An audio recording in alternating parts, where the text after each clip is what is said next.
इंद्रद्युम्न नाम के राजा थे, गुंडीचा नाम की पत्नी थी उनकी, उनकी कोई संतान नहीं थी, पर वो बड़ी प्रसन्नता से जगन्नाथ भगवान की पूजा करते थे। एक दिन भगवान उनकी पूजा से प्रसन्न होकर प्रकट हो गए। जगन्नाथ जी, राजन, हम आपकी सेवा पूजा से बड़े प्रसन्न हैं, बोलो क्या चाहते हो।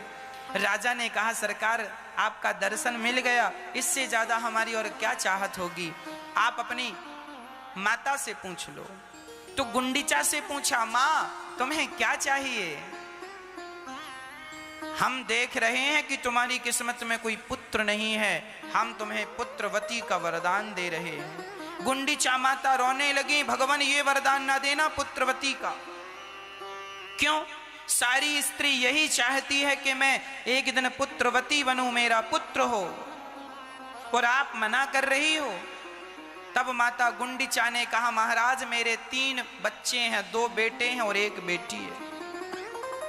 भगवान ने कहा, मैं सब जानता हूं, मैं तुम्हारे भाग्य की रेखाएं पढ़ रहा हूं, तुम्हारे कोई संतान नहीं है जहां तक मैं देख रहा हूं।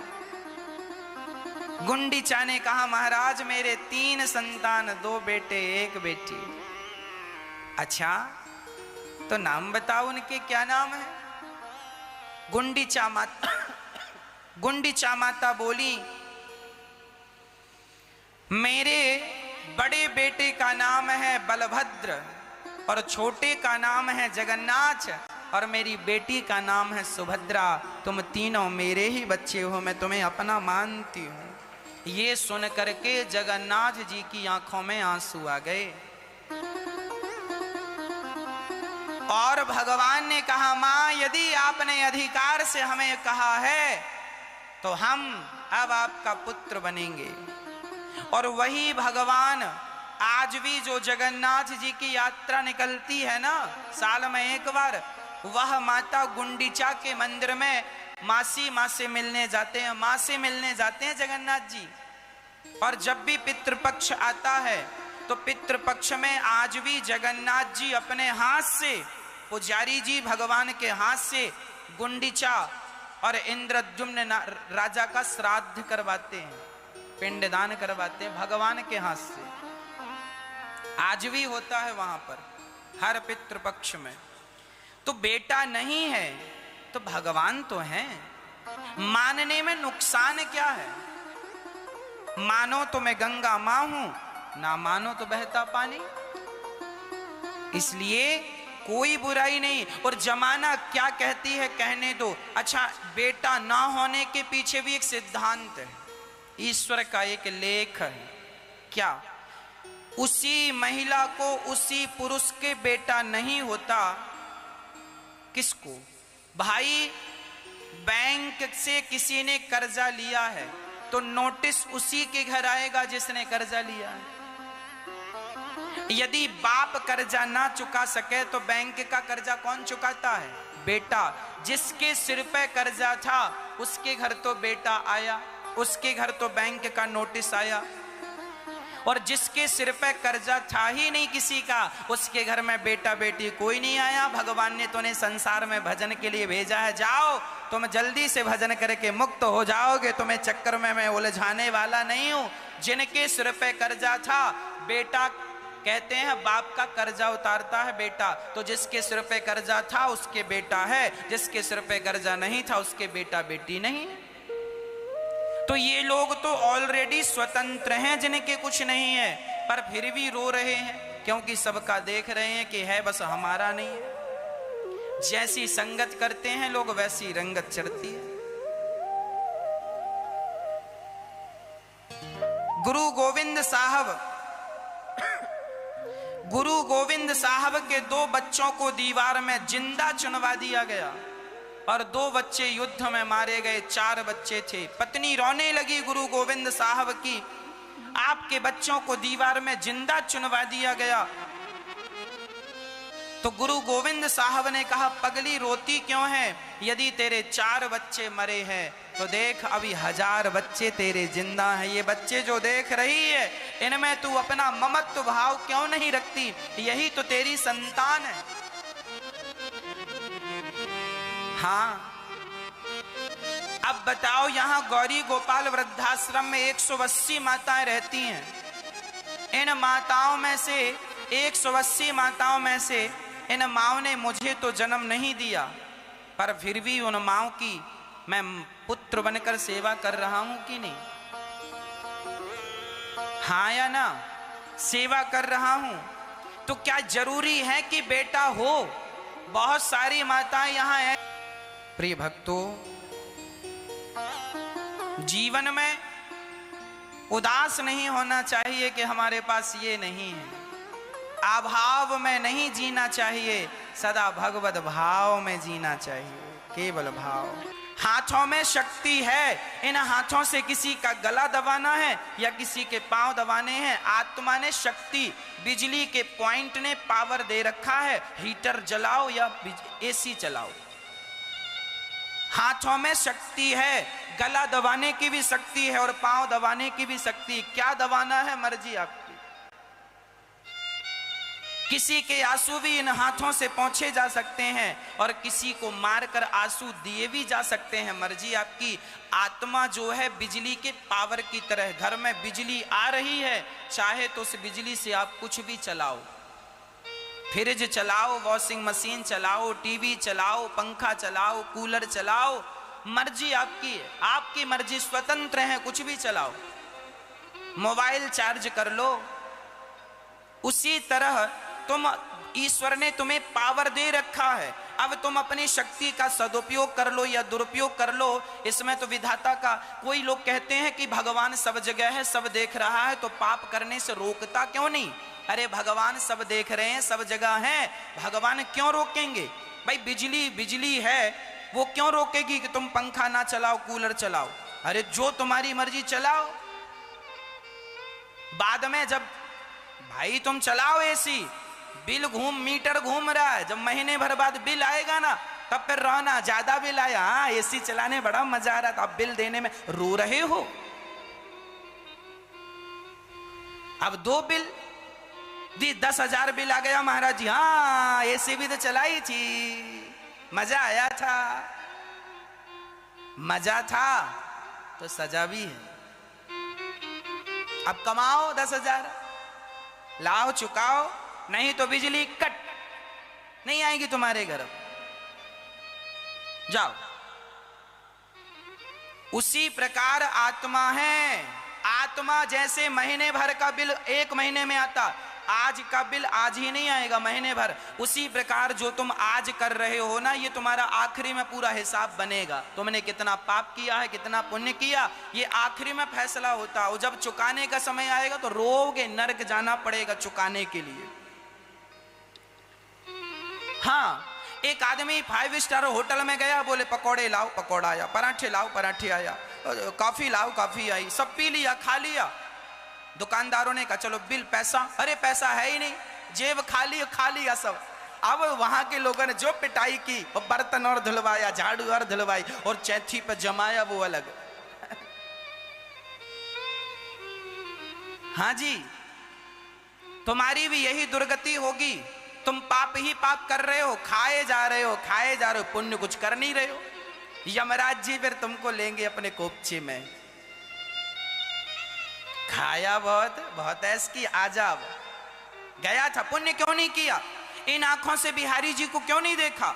इन आंखों से जगन्नाथ जी को क्यों नहीं देखा? रंगनाथ जी को क्यों नहीं? इन आंखों से केवल गंदे गंदे चित्र देखता रहा, गंदी गंदी। इन कानों से कथा नहीं सुना, गंदी गंदी बातें सुनता रहा, निंदा बुराई चुगली सुनता रहा। इस वाणी से राम नाम नहीं लिया, केवल केवल निंदा चुगली करता रहा। अच्छा, तुझे ये सब करने के लिए भेजा है?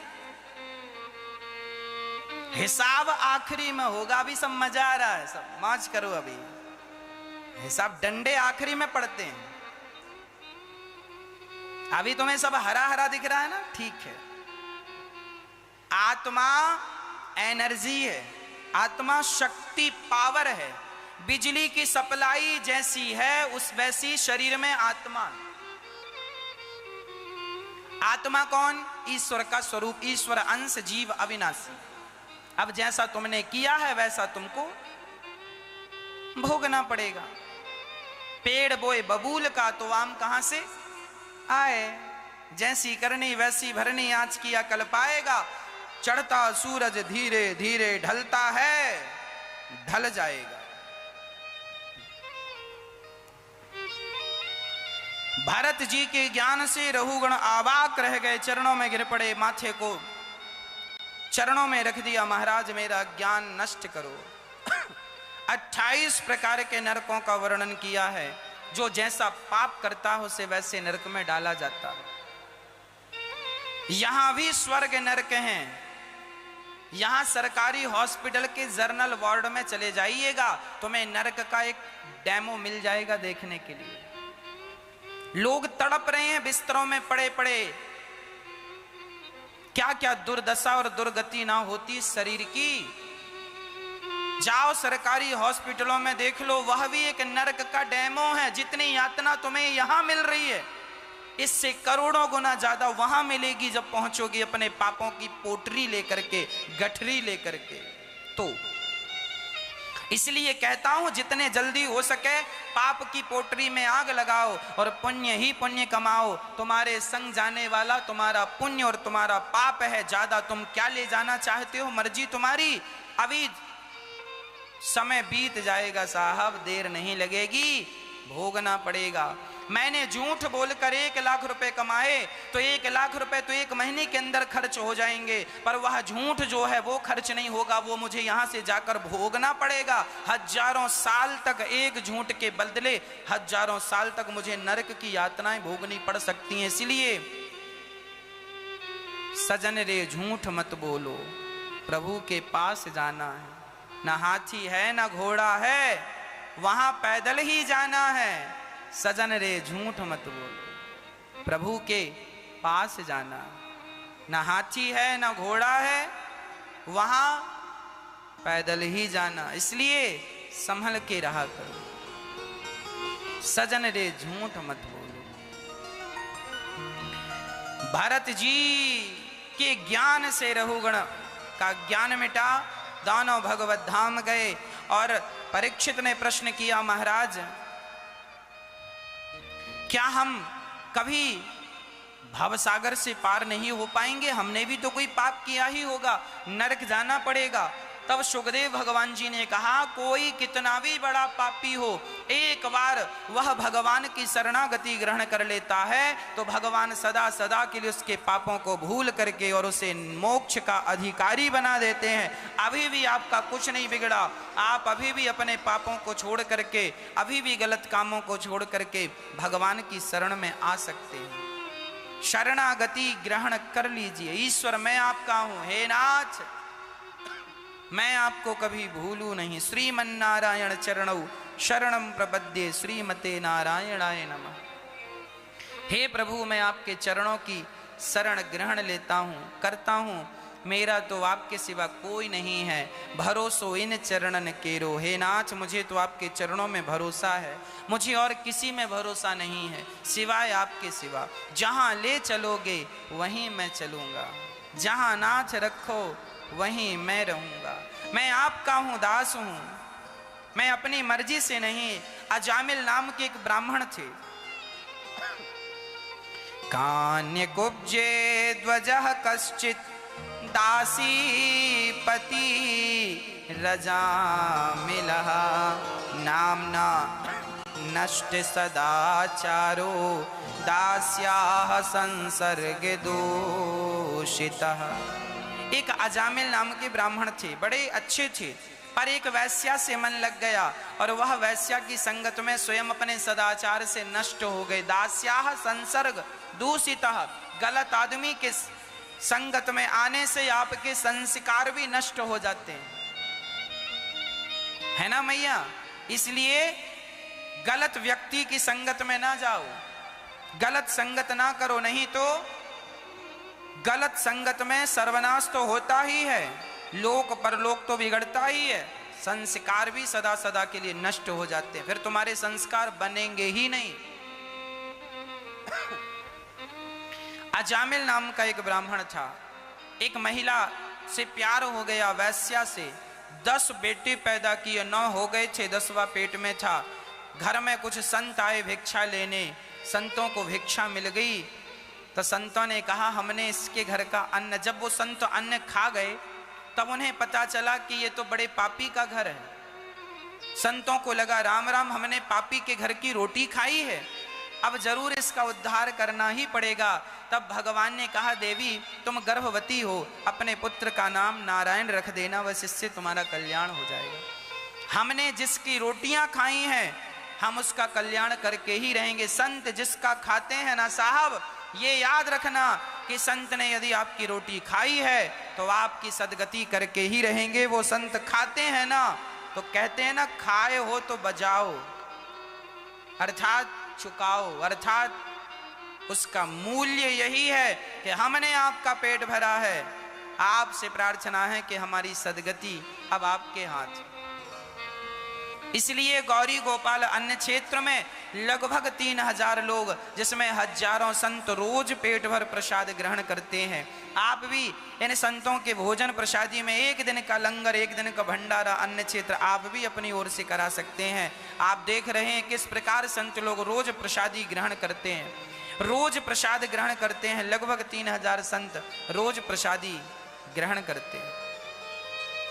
हाँ, ये संत सेवा यहाँ रोज चलती है। तो आप भी अपनी रोटियां एक दिन के लंगर की भोजन की, आप भी एक दिन का प्रसाद बंटवा सकते हैं। अजामिल ने संत सेवा पूरी जिंदगी में एक बार की, भोजन पेट भर संतों को खवाया। उसका परिणाम यह हुआ कि जब अजामिल मरने लगा तब अजामिल को यमदूत पकड़ कर ले जाने लगे, चलो तुमने बहुत पाप किए हैं। तभी अजामिल के मुंह से अनायास भगवान का नाम नहीं निकला। दूरे क्रीडन का सक्तम पुत्रम नारायणावयम प्लावितेन स्वर्णोच्चये राजुहावा जितेन्द्रिया। एक बार उसने अपने मुंह से बोला बेटा नारायण, बस इतना, बचाओ। बुलाया बेटे को, बेटे ने नहीं सुना, परम पिता परमात्मा ने सुन लिया। जाओ मेरा भक्त पुकार रहा है, जाओ उसे परम धाम लेकर आओ। विमान आ गया, पार्षद गण आए, इसने मरते समय भगवान का नाम लिया है, चलो इसे लेकर चलते।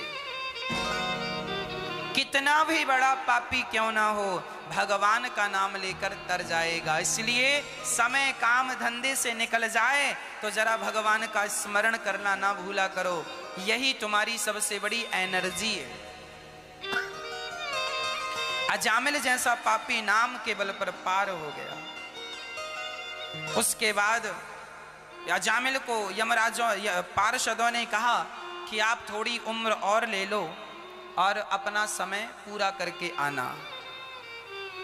अजामिल बची आयु लेकर भगवत स्मरण करने लगे और पार्षदों ने यमदूतों से कहा ये बताओ नरक जाने का अधिकारी कौन है। बोले जिसने भगवान की कथा नहीं सुनी हो, नाम ना जपा हो, ऐसे को हम नरक ले जाते हैं। तब उन्होंने कहा इसने नाम जपा है इसलिए इसे मत ले जाओ। यमदूतों ने यमराज से कहा महाराज अब तो कोई हमारी इमेज रह ही नहीं गई, कोई आता ही नहीं नरक। क्यों? बोले एक आदमी ने नारायण का नाम ले लिया। यमराज ने कहा यमदूतों से नारायण का नाम नरक में ना लेना, नहीं सारा कारोबार ठप्प हो जाएगा, सारे नरकवासी निकल जाएंगे। अरे ऐसा नाम में क्या है? अरे तुम नहीं जानते ये नारायण का नाम यमराज महिमा गान कर रहे हैं। एक बार कोई भगवान का नाम ले ले उसे छूना भी मत। नरक में वही आते हैं जिन्होंने कभी भगवान के नाम का आश्रय नहीं लिया, कथा का आश्रय नहीं लिया। वो लोग सीधा नरक आते हैं और नाना प्रकार की यातनाएं भोगते हैं। इसलिए भगवान के परम धाम को प्राप्त करना चाहिए। हमारा इस संसार में भगवान के सिवा कोई नहीं। दक्ष के 10,000 पुत्रों का चरित्र है जिसे नारद जी ने उपदेश देकर सबका कल्याण किया। सब सन्यासी हो गए। दक्ष ने नारद जी को श्राप दिया तुम एक स्थान पर रुकोगे नहीं। नारद जी बोले अच्छा है, रुक जाते थे तो उन्हीं का कल्याण होता था जहां रुके, अब ज्यादा जगह जाएंगे तो ज्यादा लोगों का कल्याण होगा। एक बार इंद्र ने अपने गुरु का अपमान कर दिया। बृहस्पति जी का। गुरु जी आए और इंद्र बैठे ही रहे, खड़े भी ना हुए। जब गुरु जन आते हैं तो हमें खड़े होकर उनका अभिवादन करना चाहिए। गुरु और भगवान इनमें रत्ती भर अंतर नहीं समझना चाहिए। गुरु भगवत तुल्य होते हैं, इसलिए हमें सदा अपने गुरुजनों का आशीर्वाद लेते रहना चाहिए। बड़ी बड़ी बला, बड़ी बड़ी समस्याएं, बड़ा बड़ा संकट गुरुजनों के आशीर्वाद मात्र से टल जाता है। इसलिए गुरु भगवान देखो हमें डायरेक्ट नहीं मिलेंगे, बिना गुरु की कृपा से भगवान मिल ही नहीं सकते, ऐसा राम भागवत जी में लिखा है। तो गुरु की आवश्यकता जीवन में पड़ती है। इंद्र ने अपने गुरु का अपमान कर दिया। कुछ लोग ना ज्यादा विद्वान होकर, ज्यादा धनवान होकर स्वयं ही गुरु हो जाते हैं, फिर उन्हें गुरु की जरूरत नहीं पड़ती, वो अपने आप को ही सबका गुरु मान लेते हैं। हम तो खुद विद्वान हैं, हमें क्या जरूरत है। ये अहंकार है और यही अहंकार तुम्हारे नाश का। रावण भी ऐसी कुछ सोचता था कि मैं तो विद्वान हूं, मुझे किसकी जरूरत है, किसी की बात नहीं सुनता था। रावण के गुरु शंकर जी थे, शंकर जी के अवतार हनुमान जी थे। हनुमान जी ने समझाया रावण को, गुरु की बात नहीं मानी, परिणाम सर्वनाश। कृष्णम वंदे जगत गुरुम, भगवान कृष्ण सबके गुरु हैं। भगवान ने दुर्योधन को समझाया था, शांति प्रस्ताव लेकर गए थे, पर जब गुरु की बात नहीं मानी तो सर्वनाश। इसलिए गुरुजनों की आज्ञा का पालन हो। श्री इंद्र ने जब अपमान किया, गुरुजी नाराज होकर गए। इंद्र को आभास हो गया गलती हो गई, ढूंढना शुरू किया पर गुरुजी मिले ही नहीं। दैत्यों ने आक्रमण कर दिया, इंद्र का सारा राज्य नष्ट हो गया। तब विश्वरूप को गुरु बनाकर नारायण कवच की दीक्षा प्राप्त की और उसके बल से इंद्र ने दैत्यों को पराजित किया। इंद्र ने अपने गुरु को, विश्वरूप को यज्ञ कराया। उन्होंने राक्षसों को आहुति दी तो गुरु का सिर काट दिया। तब इंद्र ने 4 स्थानों में, इंद्र को ब्रह्म हत्या लगी, इंद्र ने 4 स्थानों में वह हत्या बांट दी। स्त्री को रज के रूप में, वृक्षों को गोंद के रूप में, जल को झाग के रूप में, पृथ्वी को बंजर भूमि के रूप में वह हत्या प्रदान की। विश्वरूप के किसी भी प्रकार से यह राजा परीक्षित ने कहा, महाराज ये वृत्तासुर तो राक्षस है। फिर उन्होंने भगवान की स्तुति क्यों की? तब सुखदेव भगवान बोले, यह वृत्तासुर पिछले जन्म का राक्षस, इस जन्म का राक्षस है, ये पिछले जन्म के बहुत बड़े भक्त हैं। अच्छा, कौन से भक्त हैं? बोले चित्रकेतु नाम के एक राजा थे, इनकी बहुत सारी पत्नियां थी, पर दुर्भाग्य देखिए पत्नियां इतनी थी पर पुत्र एक भी नहीं था। कई बार ना माताएं बहुत रोती हैं बेटों के लिए, बेटा मिल जाए महाराज, बेटा। मुझे एक बात बताओ, अच्छा है भगवान करें आपका बेटा हो, पर यदि नहीं है तो रोने से क्या फायदा? और बेटों का तुम करोगी क्या? आज जिनके 5-5, 4-4, 3-3 बेटे हैं, वो भी यहां गौरी गोपाल वृद्धाश्रम में माताएं रह रही हैं। करोगे क्या बेटों का? आज बुढ़ापे में जब बच्चों की सबसे ज्यादा जरूरत होती है माता पिता को, बच्चे तभी माता पिता पर अन्याय कर देते हैं, अत्याचार करते हैं। गिलास भर पानी का भी भरोसा नहीं है। हम सारे बच्चों के लिए ऐसा नहीं कह रहे हैं, बहुत सारे बच्चे तो श्रवण कुमार बनकर अपनी माँ की सेवा और पिता की करते हैं, पर जो बच्चे माँ बाप की सेवा नहीं करते, हम उनके लिए कह रहे हैं कि कौन गारंटी लेगा इस बात की कि आपका बेटा आपको बुढ़ापे में गिलास भर पानी और सम्मान की 2 रोटी खिलाएगा? बताओ कौन गारंटी ले रहा? अच्छा है कि आपका बेटा सेवा करे। मैं ये कहना चाहता हूं मेरी माँ कि यदि बेटा ना होए ना तो बेटे के लिए रोया ना करो। माता यशोदा के भी कोई बेटा नहीं था, पर उन्होंने भगवान कृष्ण को अपना बेटा बनाया कि नहीं? बताओ क्या मां यशोदा ने अपने पेट से, अपने गर्भ से भगवान कृष्ण को जन्म दिया था क्या? बोलो मेरी मां, नहीं ना। अर्थ क्या हुआ? यदि तुम्हारा बेटा नहीं है तो रोने से फायदा नहीं। अरे भगवान को अपना बेटा बना लो माता यशोदा की तरह। उनका भी बेटा नहीं था, कृष्ण को बनाया। कोई ये ना कहे कि बेटे से ही गति होती है, ऐसा नहीं है। क्या मीराबाई का कोई बेटा था? था तो नाम बताओ। तो क्या मीराबाई की सदगति नहीं हुई? अरे मीराबाई की सदगति भी हुई। बेटे से आपकी गति नहीं होगी। माँ बाप बेटा पैदा करते हैं कि चलो बेटा हमारे नाम से श्राद्ध करेगा, गया पिंडदान करेगा, क्रिया करेगा। आज के पढ़े लिखे बच्चों को तो वो कहते हैं कि हम गया श्राद्ध को, पिंडदान को मानते ही नहीं। तुमने पैदा किया है कि वो गया श्राद्ध करेगा, वो कहता हम इसमें तो बिलीव ही नहीं करते, विश्वास ही नहीं करते। आजकल के बच्चे साइंस पढ़ने वाले हैं, उन्हें लगता है गया श्राद्ध करने से पितरों को हम पानी देते हैं, तर्पण करते हैं, पिंडदान करते हैं। आजकल के बच्चों को इन पे कोई लगाव नहीं है, कोई मानते नहीं है। और तुमने पैदा किया कि ये तुम्हें पानी देंगे, ये काहे को देंगे पानी? ये तो मानते ही नहीं, साइंस को मानते हैं। हम ये नहीं कहते कि संतान नहीं हो, भगवान करे सबके बच्चे हों, पर ना हो तो उसमें भी ईश्वर की मर्जी ही समझना। और आप ये बिल्कुल ना सोचना कि आपके साथ विधाता ने गलत किया है, किसी के बेटा नहीं होता तो लोग ये सोचते हैं भगवान ने हमारे साथ गलत किया, सबको बेटा दिया, हमें तो दिया नहीं ना। जिनको दिया है उनके इतने आंसू हैं कि गिन भी ना पाओगे। इसलिए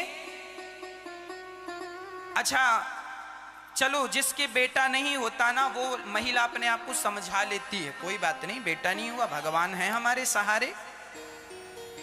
जैसे तैसे स्त्री अपने आप को तो समझा लेती है, पर जो उसका समाज होता है, परिवार होता है, रिश्तेदार होते हैं ना, वो लोग ताने मार मार के उसका जीना हराम कर देते हैं। यदि बहू को बेटा ना हो तो सास ही उसे ताने मारना शुरू कर देती है। और उस जमाना पड़ोसन कह रही थी एक दिन, अरे फलानी की बहू के तो बेटा नहीं है। हाँ तो तुम्हारी बहू के तो बेटा है, तुमने कौन सा गढ़ जीत लिया? है तो तुम्हारी बहू के बेटा, पूरे 4 बच्चे हैं तुम्हारी बहू के, तो कौन सा तीर मार लिया? बेटों और होने और ना होने से भगवान की भक्ति का कोई लेना देना नहीं है।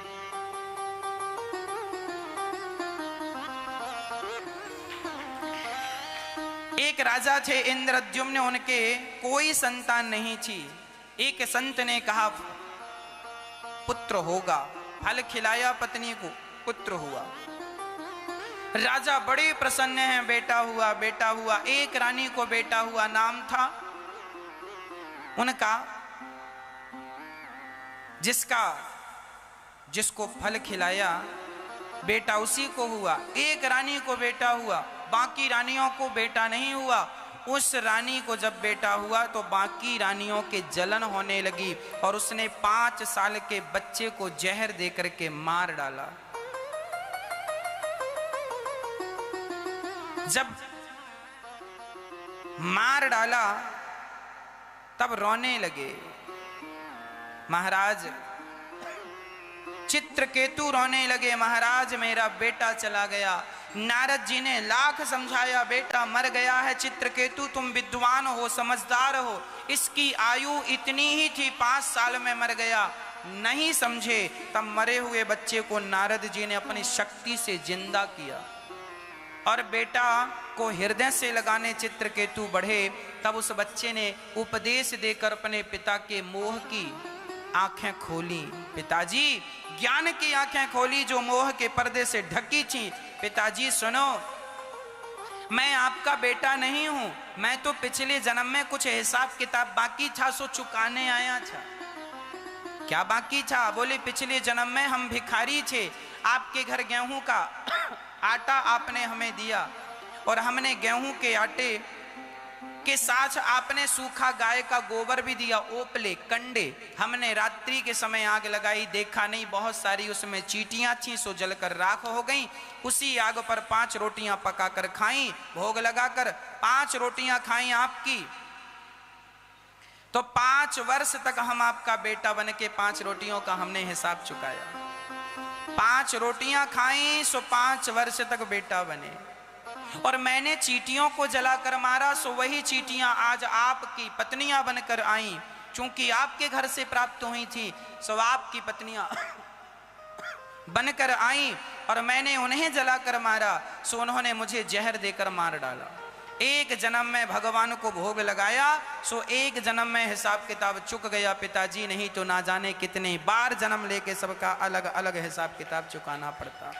भक्तों, सिंपल सरल शब्दों में समझाऊं तो ये जो तुम्हारा बेटा है ये तुम्हारा बेटा नहीं है, ये तुम्हारे कर्मों का फल है। ये बेटा तुम्हारा कर्जा चुका रहा है। तुमने कोई पुण्य किया होगा, कोई पाप किया होगा, वही पाप और पुण्य का हिसाब चुकाने तुम्हारा बेटा बन के आया। वही तुम्हारी पत्नी बनकर हिसाब चुक जाएगा ना तो बेटा अपने रास्ते, बेटी अपने रास्ते, पत्नी अपने रास्ते, पति अपने रास्ते। आप कितने साल जिंदा हो बताओ? आप उतनी ही श्वासें लेंगे जितने तक आपको लाइसेंस ईश्वर ने दे रखा है। यात्रा पूरी हो जाएगी, आपका स्टेशन आएगा, उतरना पड़ेगा। उतरोगे कि नहीं? उतरना पड़ेगा। आप क्या समझ रहे हैं? आपको लग रहा है हम तो कभी मरेंगे ही नहीं। कहीं ये गलत फहमी भी तो नहीं जी रहे हो कि कभी नहीं मरेंगे? हम तो कहते हैं हम मरने की तैयारियां भी शुरू कर दो अभी से। महाराज जी ये तैयारी क्या? हाँ, समझदार व्यक्ति सब प्रोग्रामिंग पहले से फिक्स कर लेता। मरने की तैयारी कर लो अभी से। रोज तुलसी का दल मुख में डाला करो, गंगा जल मुख में डाला करो, रोज भगवान का नाम जपा करो, यही मरने की तैयारियां हैं। इतना तो करना स्वामी जब प्राण तन से निकले, गोविंद नाम लेकर मेरे प्राण तन से निकले। जो अभी तक भोग विलास में उलझा है समझ लेना अभी इसकी तैयारी नहीं, सीधा नरक जाएगा। इसलिए आप जरा सत्संग किया करो, भगवत चर्चा किया करो, भगवान नाम जपा करो, अच्छे काम किया करो, पुण्य किया करो। इस संसार में कोई नहीं है तुम्हारा एक भगवान के सिवा। पहचान लो इस सच्चाई को। ये पत्नी पति सब अपना हिसाब किताब चुका रहे हैं। चुक जाएगा ना चले। किसी का पति छोड़कर चला गया भगवान के घर, जवानी में चला गया। वो महिला कहती है हे विधाता, मुझे जवानी में तुमने विधवा कर दिया, मेरा पति चला गया छोड़कर। तेरा पति तेरे कर्मों का फल था, इतने ही दिन तक तेरा उसका साथ था, चला गया। अब तू अपनी भी तैयारी कर जाने की, भगवान का चिंतन कर, इसी से तेरा कल्याण है। यहां उलझने में कल्याण नहीं है संसार में। जिसकी यात्रा जितनी थी उसने उतनी यात्रा की, जिसका स्टेशन आया वह उतरता गया। दादाजी का स्टेशन आया वो उतर गए, तब तक नाती का आया सो चढ़ गया। ट्रेन रुकती है ना तो एक उतरता है और एक चढ़ता है। दादाजी मर गए और नाती एंट्री कर गया, बहू के बेटा हो गया। और यहाँ दादाजी परसों मरे, परसों बहू के बेटा हो। एक जा रहा है एक आ रहा है। ये तो यात्रा है साहब, आना जाना वर्षों से चला आया है। कोई पहली बार थोड़ी कोई मर रहा है। इसलिए मरने से सब जग डरा, मेरे मर आनंद, कब मरी हूं कब भेंटी हूं पूर्ण परमानंद। मरने से जगत डरता है पर मेरे मन आनंद है कि मरने का वो दिन जब निकट आएगा वही दिन परमात्मा की प्राप्ति का दिन कहलाएगा। वो ईश्वर से मिलने का दिन है, उसमें डरना क्या, रोना क्या, चिल्लाना क्या। हाँ, अरे मौत भी उत्सव है। इसलिए मरने के समय ना बैंड बाजे बुलाए जाते हैं और बड़े ठाट बाट से बाजों के साथ। मौत उत्सव है पर तुम्हारी अज्ञानता के कारण ना वो उत्सव नहीं मनाया जाता। तुम्हें रोने से फुर्सत मिले सो कोई उत्सव मनाओ। सारी जिंदगी आदमी रोता है, पैदा हुआ रोते रोते और मरा भी रोते रोते। कबीर दास जी कहते हैं, कबीरा जब पैदा भये जग हंसे हम रोए, करनी ऐसी कर चलो हम हंसे जग। कुछ ऐसा कर जाओ कि तुम हंसते हंसते जाना, तुम्हारे नाम से जमाना रोए। क्या रोते रोते मर रहे हो? मरना भी तो नहीं सीखा तुम लोगों ने, सिखा रहे हैं, सीख जाओ। कुछ ऐसा कर जाना कि जब आप मरो तो होठों पे मुस्कान हो, एक संतोष हो कि मैंने जीवन में जन्म लिया, संसार में विधाता ने भेजा, मैंने अपने जीवन को, अपने समय को सार्थक कर लिया, सार्थक कर लिया, सदुपयोग कर लिया। अब मैं जा रहा हूं, मुझे शांति है। मैंने इतनी माओ के आंसू पहुंचे हैं, इन भूखों को भोजन देने का कार्य हुआ है, मुझे संतोष है कि अब मर भी गया तो कुछ अच्छा करके जाऊंगा। दीपक बुझने लगा तो किसी ने दिया से कहा, क्यों रे रात भर जला अब बुझने लगा? तो उस दीपक ने, बुझते हुए दीपक ने कहा, अरे मुझे बुझने का गम नहीं है, मैंने जल करके हजारों को पथ दिखा दिया है, अब दिखा करके मत बुझ रहा हूं। जलते जलते दिया ने हजारों को रास्ता दिखाया है, और रास्ता दिखाकर बुझ भी गया तो उसका बुझना तो सफल है। इसलिए मरना उसी का सार्थक है जो मरने के पहले कुछ अच्छा कर जाए। आप अपने अंतरात्मा से पूछिएगा एक सवाल कि आप अपने मरने से पहले क्या अच्छा किए हैं और मरने के पहले क्या करके मर रहे हैं। हाँ, क्या किया है आपने? कुछ अच्छा कर जाइएगा, नाम दुनिया में अपना अमर कर जाइएगा। हाँ, इसलिए कहता हूं, कम से कम एक मेरी बूढ़ी माँ को, एक माँ को कम से कम गोद लीजिएगा। गौरी गोपाल वृद्धाश्रम में माताएं पैक हो गई हैं, 1000 माताएं रह सकें, इसके लिए बड़ा आश्रम बनाने की जरूरत है। आप एक कमरा बनवा करके माओ को दे सकते हैं। हम रहें ना रहें, पर उस कमरे में माएं सदा चैन की सांस लेती रहेंगी, उस छाया में रहेंगी, तो वह पुण्य निश्चित आपके पास तक पहुंचेगा।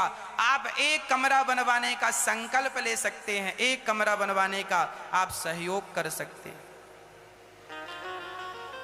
एक कमरा या एक कमरे की छत बनवा करके उन माओं के लिए अपने हाथ सहयोग के बढ़ा सकते हैं। प्रिय भक्तों, ये सारी चीजें केवल आपके लिए हैं। जो जाग जाए, समझ जाए, वह समझ ले, ना समझ पाए सो ना समझे। भगवान के सिवा हमारा इस धरती पर कोई नहीं है। अब ये सच्चाई बताने आपको कब समझ में आती है?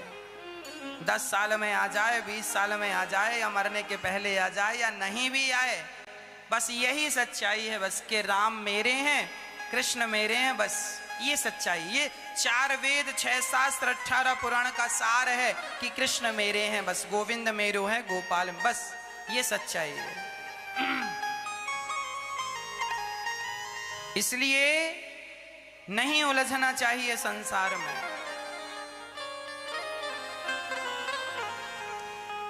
राम मेरे हैं। अभी हमें गौरी गोपाल वृद्धाश्रम में एक माँ कल हमसे कह रही थी कि बेटा, हमारे बेटे के यहाँ बेटा हुआ है, मतलब पोता, पोता हो गया, बेटे के यहाँ बेटा हुआ है अभी 6 दिन पहले, पर बेटे ने फोन लगाकर बधाई तक नहीं दी अपनी माँ को। और तुम बेटों के लिए रोती हो? वो माँ रोने लगी, सो हमने समझाया, माँ कोई बात नहीं, बच्चे ने अपने बेटे की बधाई आपको नहीं दी, फोन भी नहीं लगाया कि माँ घर में खुशी आई है। नहीं, बताओ भला खुशियों में कौन अपनों को याद नहीं करता। यहाँ गौरी गोपाल वृद्धाश्रम में ऐसी माताएं रहती हैं, लगभग जो माताएं दुखी हैं, परेशान हैं, जिनके अपनों ने बहुत सताया है, बहुत कष्ट दिया है, ऐसी माताओं की यहाँ सेवा होती है। और ये दास सभी माओं की सेवा करता है। भगवान वृत्तासुर का उद्धार इंद्र के हाथों हुआ,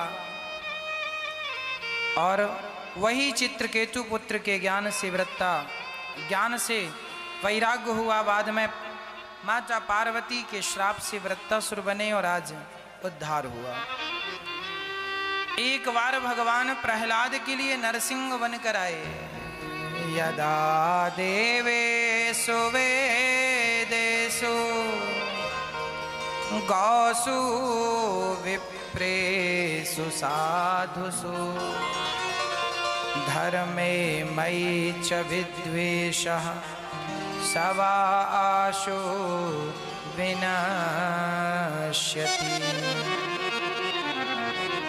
परित्राणाय साधूनां विनाशाय च दुष्कृताम्। भगवान इस धरती पर तब तब अवतार लेते हैं जब जब हो ये धर्म की हानि।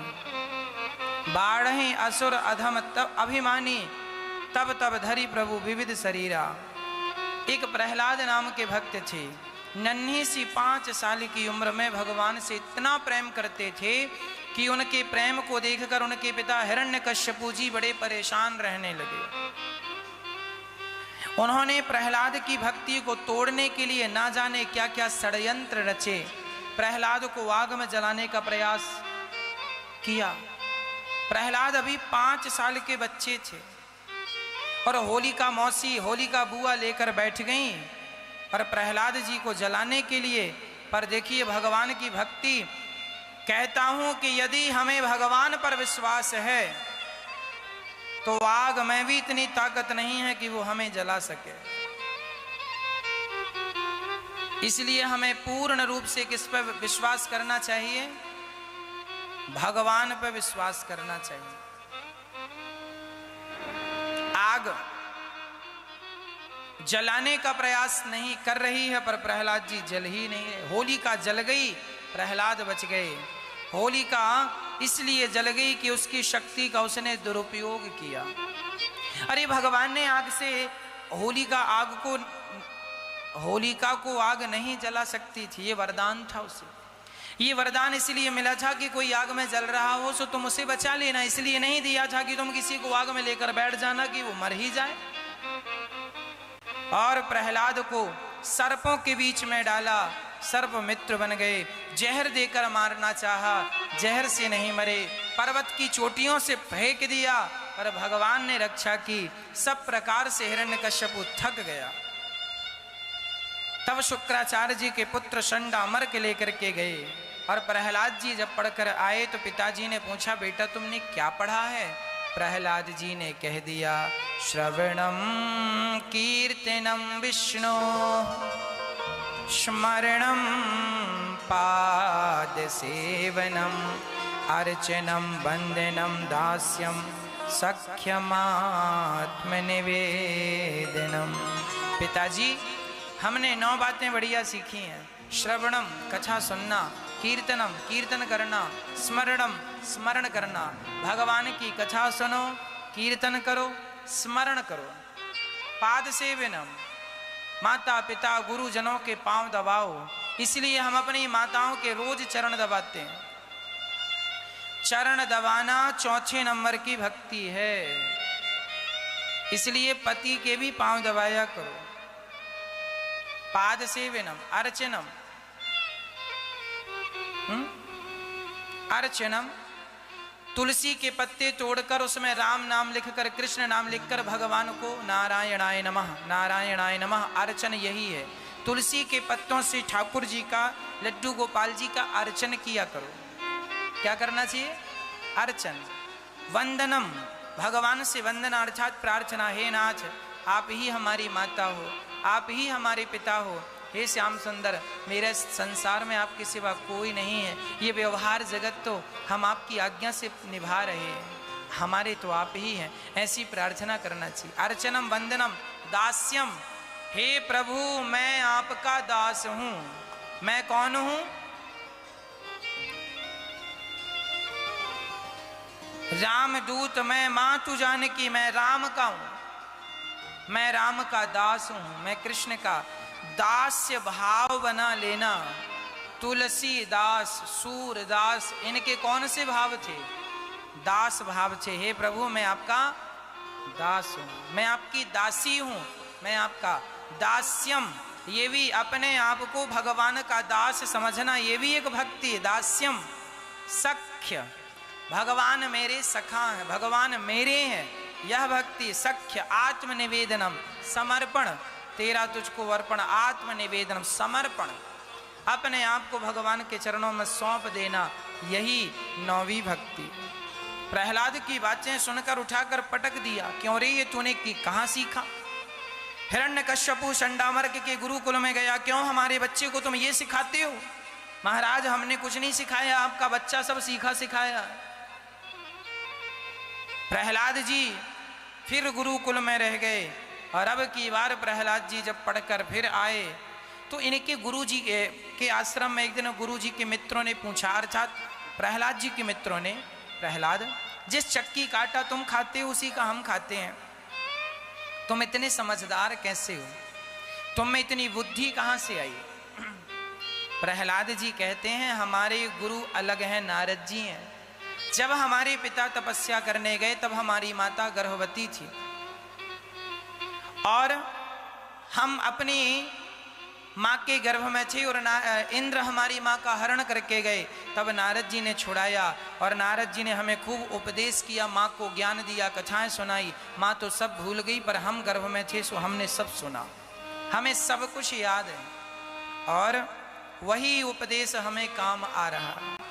कौमार आचरित प्राज्ञो धर्मान भागवता निहा, दुर्लभम मानुषम जन्म तदप्य ध्रुवमर्चितम।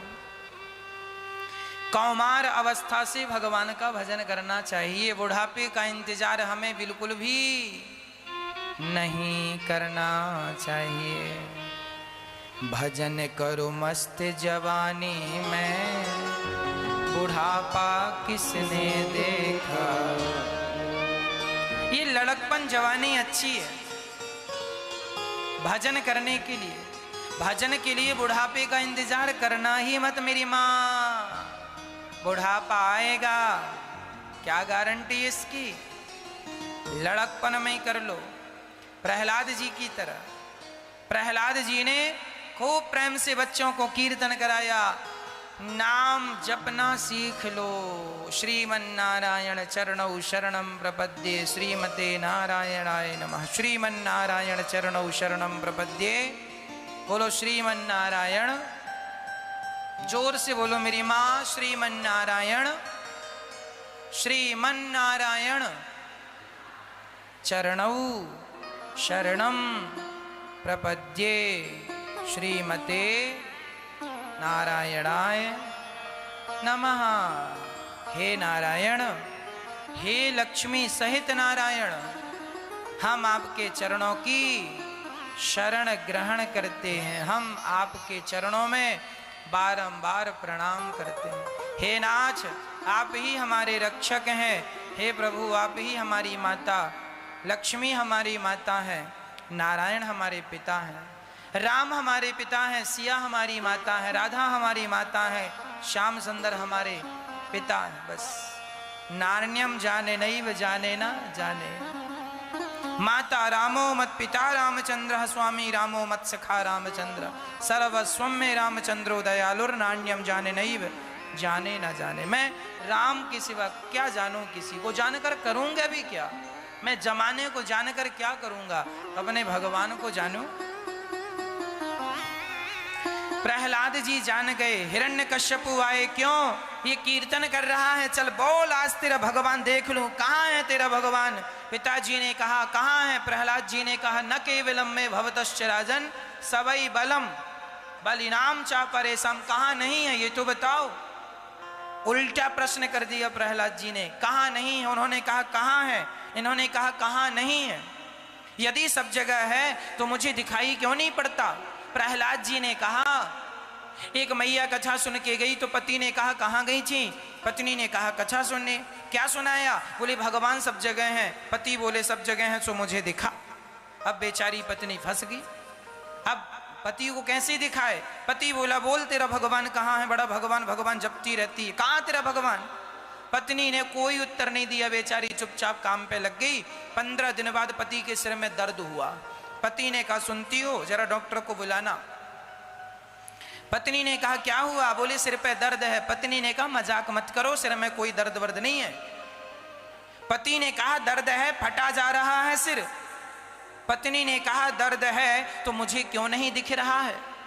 दिखना चाहिए ना, दर्द है, कहाँ है? बोले यहाँ दर्द है। पत्नी ने कहा गलत, दर्द होता तो मुझे दिखाई पड़ता। पति बोला दर्द भी दिखता है क्या, पागल हो गई हो, दर्द दिखाई नहीं पड़ता। पत्नी ने कहा स्वामी जी जैसे दर्द होता है पर दिखाई नहीं पड़ता, उसी प्रकार भगवान होते हैं पर दिखाई नहीं पड़ते। दर्द का अनुभव तो किया जा सकता है, दर्द को दिखाया नहीं जा सकता। ईश्वर का अनुभव तो किया जा सकता है, ईश्वर को दिखाया नहीं जा सकता। ईश्वर भी दर्द जैसा ही है। इसलिए मीराबाई कहती है हैरी मैं तो प्रेम दीवानी, मेरो दर्द न जाने कोई, दर्द की मारी बन बन डोलूं। किसी ने कहा क्यों मीरा, तुझे कौन सा दर्द है और तेरा इलाज क्या है? बोले मेरा एक ही इलाज है, दर्द की मारी बन बन डोलूं, वैद्य मिले नहीं कोई। तो क्या इलाज है? बोले जब इलाज, कोई वैद्य को बुलाऊं वो इलाज करे ना। बोले इलाज तब होगा जब वैद्य सांवरिया होए, जब स्वयं सांवरिया वैद्य बनकर आए और मेरा इलाज करें। मेरी तो सिया राम ही उपाय और सिया राम ही उपेय, मेरी तो बीमारी भी कृष्ण है और मेरा तो इलाज भी श्री कृष्ण है। मैं क्या कहूं, सिया राम ही उपेय और सिया राम ही उपाय, वही बीमारी है और वही मेरा इलाज है। क्या बात है। प्रहलाद जी ने कह दिया पिताजी जिस बल से आप गरज रहे हो ये बल भी कृष्ण का है।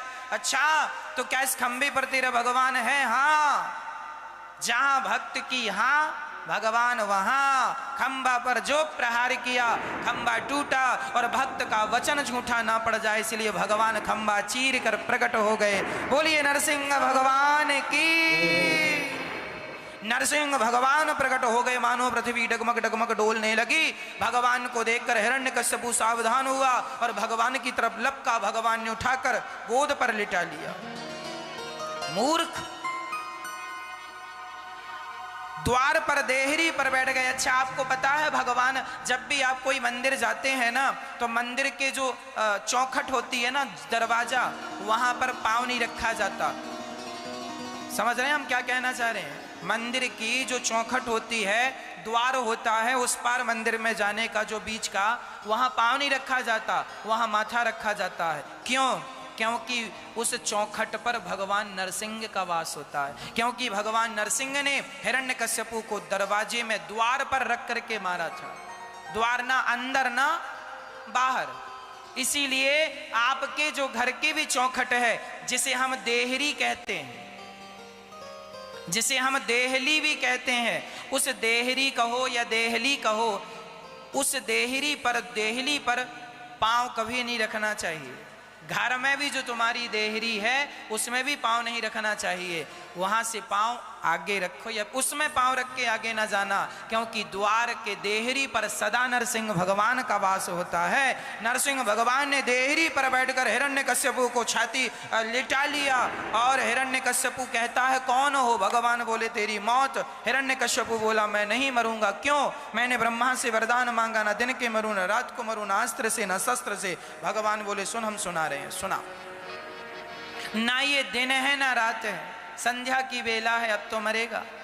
बोले 12 महीने में किसी महीने नहीं मरूं। भगवान बोले पंचांग देखा कर, 13वां महीना चल रहा, पुरुषोत्तम महीना तेरे लिए बनाए, अब तो मरेगा।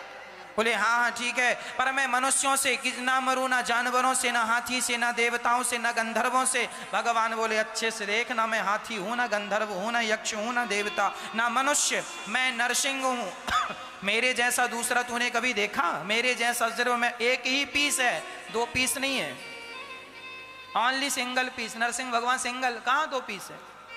आधा नर आधा सिंह, नरसिंह।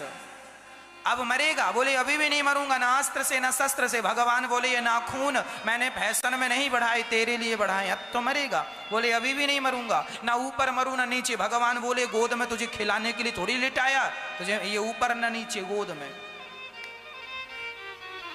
अब जितने वरदान ब्रह्मा जी से मांगे ना सब खत्म हो गए। कितना भी चतुर हो व्यक्ति, पर उससे वो अपनी मौत से बच नहीं सकता। इसलिए मौत से कब तक भागोगे? कहां जाओगे भाग कर? भागो मत, मौत का सामना करो, मौत को सुधार लो, इसी में तुम्हारी भलाई कल्याण है। भागने से कल्याण नहीं है। हिरण्यकश्यपु ने छाती नखों को नखों से छाती को विदीर्ण कर दिया। हिरण्यकश्यपु की छाती फाड़ दी, आंतों को निकालकर गले की माला बनाकर धारण कर ली। मानो भगवान उसकी आंतों से देखना चाहते हैं कि इसके रक्त में ऐसा कौन सा जादू है जिस रक्त के कारण ऐसा भक्त प्रहलाद प्रकट हो गया। इसलिए उसके आंतों को निकालकर गले की माला बनाई और भगवान शोभायमान हो रहे हैं। हिरण्यकश्यपु का उद्धार हुआ। सारी देवियां देवता आए, माता लक्ष्मी आई, भगवान को देखकर ऐसा रूप भाग गई। माता लक्ष्मी ब्रह्मा जी आए, सब भाग गए भगवान के ऐसे दिव्य रूप को। और भगवान का क्रोध कोई देख नहीं पाए, लाल लाल आंखें, घुंघराले से बाल और दिव्य स्वरूप भगवान का, सब भाग गए। अंत में प्रहलाद जी से सबने कहा आप आइए। तब प्रहलाद जी ने कहा ब्रह्मादयः सुरगणा मुनयो च सिद्धा सत्वैकतानमतयो वचसां प्रवाहै नाराधितुं पुरु गुणैरधुनापि विप्रुः किं तोष्टुमर्हति समे हरिरुग्रजाते। हे प्रभु, आपकी स्तुति ब्रह्मा देवता असुर सब तो करने लग गए, मैं आपकी स्तुति क्या करूं, मैं क्या जानता हूं आपके बारे में। भगवान ने कहा बेटा प्रहलाद तुम कुछ मांग लो। प्रहलाद ने कहा देना चाहते हैं तो मेरे पिता ने आपका बड़ा अपराध किया है, आपको गालियां दी हैं, इनकी सदगति हो जाए। भगवान ने कहा जिस पिता के द्वारा तुम जैसे भक्त प्रकट हो जाते हैं उनकी कभी दुर्गति अधोगति नहीं होती, उनकी तो तुम जैसे भक्तों के जन्म देने मात्र से सदगति हो जाती है। तुम्हारे कुल खानदान में एक भी भगवान का भक्त पैदा हो गया तो तुम्हारी 21 नहीं भक्तों हजारों पीढ़ियां तुम्हारी तार देगा। एक यदि कुल में तुम्हारे घर में बेटा भक्त हो गया भगवान का तो हजारों पीढ़ियां जो नरक में थी किसी कारण वह सब भगवान के धाम को चली जाएंगी। इसलिए किसी एक बच्चे को माँ बाप अपने संस्कार से भक्त जरूर बनाएं। अरे भक्त बनाकर भी यदि अपना भरण पोषण करो, 2 पैसे कमाओ तो क्या नुकसान है। मैं पैसा भी कमाऊं और राम नाम भी जपूं, इसमें क्या नुकसान है। मैं धंधा भी करूं, बिजनेस व्यापार भी करूं और अपने आप को भगवान से जोड़े रखूं तो नुकसान क्या है। मैं ये थोड़ी कहता हूं कि तुम भगवान से जुड़ के काम धाम बिल्कुल ना करो। मैं ये कहता हूं कि काम करते हुए भगवान का चिंतन करते रहो। परिवार के पालन के लिए पैसे जरूरी हैं, पैसे कमाओ, पर वो भगवान के होकर कमाओ। मैं कृष्ण का हूं, जो कमा रहा हूं भगवान के लिए कमा रहा हूं।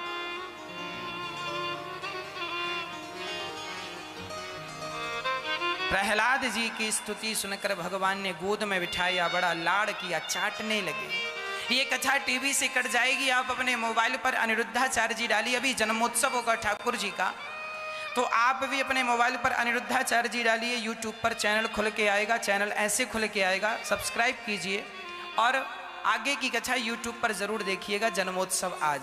हाँ प्रिय भक्तों, भगवान की कथाएं अनंत हैं और आप अपने मोबाइल के माध्यम से औरों को जोड़िए। ये कथा यदि अच्छी लग रही है आपको तो मैं प्रार्थना करूंगा कि औरों को भी, अपने रिश्तेदारों को, दोस्तों को, सबको फोन लगा लगा कर बोलिए कि वो या तो साधना चैनल पर देखें या तो आप मोबाइल पर लिंक शेयर करें अनिरुद्धाचार्य के नाम की यूट्यूब पर, ताकि वो लोग भी जुड़ सकें। आपके फेसबुक व्हाट्सएप में जो ग्रुप हैं उनमें ये लिंक डालें ताकि और लोग भी भगवान की कथाओं से, भगवत चर्चा से जुड़ें। यही धर्म का प्रचार है। जो बात आपके हृदय को बदल सकती है वह बात दूसरों को भी जरूर बदलेगी। ऐसे विश्वास से हमें भगवान की ये प्रचार, यही है धर्म का प्रचार। औरों तक पहुंचाएं ये ज्ञान की बातें। प्रहलाद जी पर भगवत कृपा हुई। भगवान ने प्रहलाद को वचन दिया कि तुम्हारे वंश में हम कभी किसी को मारेंगे नहीं। पश्चात एक बार भगवान प्रहलाद के लिए नरसिंह बनकर आए तो एक बार भगवान एक हाथी की रक्षा के लिए, गजेंद्र की रक्षा के लिए हरि अवतार लेकर आए। एक हाथी था जो पानी पीने सरोवर में गया, उसका पांव एक मगर ने पकड़ लिया। सबने साथ छोड़ दिया। तब उसने भगवान से आवाज लगाई, भगवान से कहा ओम नमो भगवते तस्मै यत एतच्चिदात्मिकं पुरुषायादि बीजाय परेशायाभिधीमहि उस हाथी ने भगवान की स्तुति की। जब कोई नहीं होता ना तब एक भगवान याद आते हैं। हाथ जोड़कर जब हाथी ने भगवान से कहा, सूंड उठाकर एक कमल का पुष्प लगा था डूबने वाला, मगर ने पांव पकड़ा खींच रहा, तब एक पुष्प पकड़ में आया, वो पुष्प ही भगवान को समर्पित कर दिया। और भगवान ये पुष्प क्या है? सुमन सुंदर मन, पुष्प नहीं ये सुमन सुंदर मन हाथी ने भगवान को समर्पित किया। हरि भगवान आए और उन्होंने रक्षा की, ग्राह का सिर काटा, हाथी की रक्षा की। यहाँ हाथी श्राप के कारण हाथी बने, आज सदगति हुई और ग्राह की भी सदगति हुई। एक बार भगवान समुद्र मंथन में 3 अवतार लेकर आए, मोहिनी, धनवंतरी और कच्छप भगवान, और समुद्र मंथन पूरा कराया और देवताओं को अमृत पिलाया, राक्षसों को वंचित रखा। राहु ने पी लिया, सिर काटा, केतु भी हुआ। एक बार भगवान ने जब देवासुर संग्राम हुआ, उसके बाद राजा बलि मारे गए उस संग्राम में, जहां शुक्राचार्य जी ने संजीवनी बूटी खिलाकर जीवित किया। और राजा बलि ने 99 यज्ञ पूरे किए। जब 100वां यज्ञ पूरा होने लगा तो भगवान प्रकट हो गए, वामन भगवान। और वामन भगवान प्रकट होकर के बड़े प्रेम से वामन भगवान 3 पग भूमि का दान लेने गए। पहले पग में पाताल, दूसरे पग में सत्यलोक, तीसरा पग राजा बलि के मस्तक में रखा। राजा बलि को भगवान ने पाताल का राजा बनाया। आगामी वनवंतर में राजा बलि को भगवान इंद्र बनाएंगे। एक बार भगवान लक्ष्मी जी नारायण को लेकर गई। मत्स्य अवतार बनकर भगवान सत्यव्रत नाम के राजा पर कृपा किए, हयग्रीव नाम के दैत्य को मारा। भगवान राम सूर्य वंश में प्रकट हुए। भगवान नारायण के पुत्र ब्रह्मा के मरीचि के कश्यप इन्हीं के वंश में हुए हैं। राजा नभग के नाभाग के अम्बरीश के यहाँ एकादशी का व्रत अम्बरीश करते थे। अम्बरीशो महाभागा सप्त द्वीपवती मही। एक बार एकादशी का व्रत कर रहे थे, दुर्वासा जी आए और दुर्वासा जी ने कहा कि हम भोजन करेंगे, ठीक है।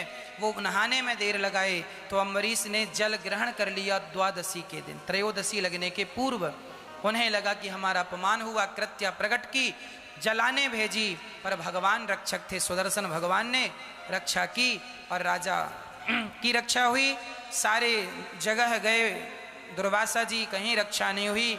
अंत में भगवान ने कहा कि अहम भक्त पराधीना यस्वतंत्री वध्वजा, मैं भक्तों के अधीन हूँ, यदि भक्त क्षमा करे तो मैं क्षमा करता हूँ।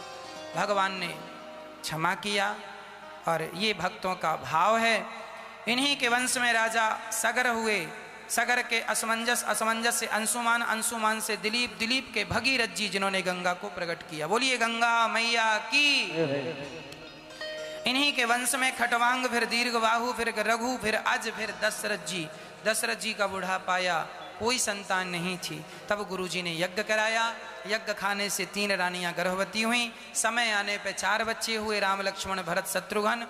राम लक्ष्मण गुरुजी लेकर गए, ताड़का को मारा, धनुष यज्ञ पूरा किया। राम जी आए, सीता माँ, राम जी और लक्ष्मण जी तीनों, कैकेयी माँ के कहने से राम जी को वनवास हुआ और तीनों वनवास चले। तमसा नदी के तट पर पहली रात, श्रृंगवेरपुर दूसरी रात, इसके बाद चित्रकूट केवट से पार होते हुए पहुँचे हैं।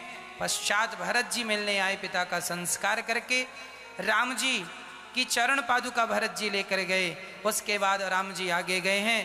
पंचवटी पर भगवान ने स्थान बनाया। माता सीता का रावण ने हरण किया। पश्चात जटायु का उद्धार, सबरी पर कृपा और सुग्रीव से मित्रता की। बाली को मार करके सेतु का निर्माण इत्यादि करके हनुमान जी ने सीता माँ का जब खोज किया, उसके बाद राम जी की सेना गई। रावण इत्यादि दुष्टों को मारकर सिया की परीक्षा लेकर राम जी अयोध्या लौट रहे हैं। भरत जी से मिलकर राम जी राजा बने, सिया जी रानी बनी। आदौ राम तपोवनादिगमनम हत्वा मृगम कांचनम वैदेही हरिणम जटायु मरणम सुग्रीव संभाषणम बाले निग्रहणम समुद्र तरणम लंकापुरी दाहनम पश्चात् रावण कुंभकर्ण हनना में तद्धिरामायणम। बोलिए राजा रामचंद्र भगवान की। अब हम आपको चंद्रवंश का वर्णन सुनाते हैं। भगवान नारायण के पुत्र ब्रह्मा, ब्रह्मा के अत्रि, अत्रि के चंद्रमा, चंद्रमा से बुध, बुध से पुरुरवा, पुरुरवा से आयु, आयु से नहुस, नहुस से ययाति, इन्हीं के वंश में सूरसेन हुए, जिनके पुत्र वसुदेव जी। वसुदेव जी का विवाह माता देवकी से संपन्न हुआ। कंस देवकी का विवाह कर रहा था, विदाई करने गया तो आकाशवाणी हुई 8वां गर्भ काल बनेगा। जेल में बंद कर दिया, पहला, दूसरा, तीसरा, चौथा, पांचवा, छठा, 6 बच्चों को मार दिया।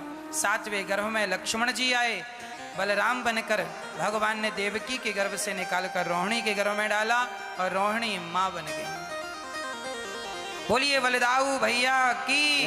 8वें गर्भ में भादों का महीना, कृष्ण पक्ष की अष्टमी तिथि, रात्रि के ठीक 12 बजे भगवान की स्तुति देवता कर रहे हैं। निशीथे तमोद्भूते जायमाने जनार्दने देवक्याम देवी रूपिण्याम विष्णु सर्वे गुहा।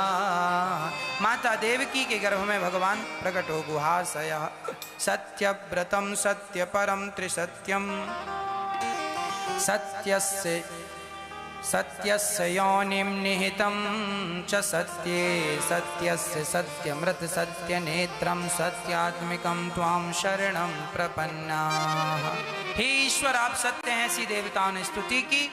और भगवान शंख सशंख चक्रम भगवान तमद्भुतम बालकम अम्बुजेक्षणम चतुर्भुजम शंख गदायुधायुधम प्रकट हो गए चतुर्भुज रूप में। भगवान ने कहा मुझे देवकी गोकुल में लेकर यशोदा माँ के पास जाओ। भगवान श्री कृष्ण को लेकर वसुदेव जी चलने लगे। जेल के ताले खुल गए, शेषनाग भगवान ने छाता किया और यमुना का जलस्तर बढ़ा तो चरण गिरा करके दर्शन दिया। उसके बाद भगवान पहुंच गए। यशोदा ने कन्या को जन्म दिया, कृष्ण को रखकर कन्या को लेकर आए। कंस को पता चला 8वें गर्भ में बेटा नहीं बेटी हुई। कंस ने पत्थर पर पटक दिया, हाथ से छूटकर आकाश में चली गई। मूर्ख तू मुझे क्या मारेगा, तुझे मारने वाला प्रकट हो गया है। ये कहकर कंस तो थर थर कांपने लगा। और यहाँ ब्रजमंडल में उत्सव चालू हो गया।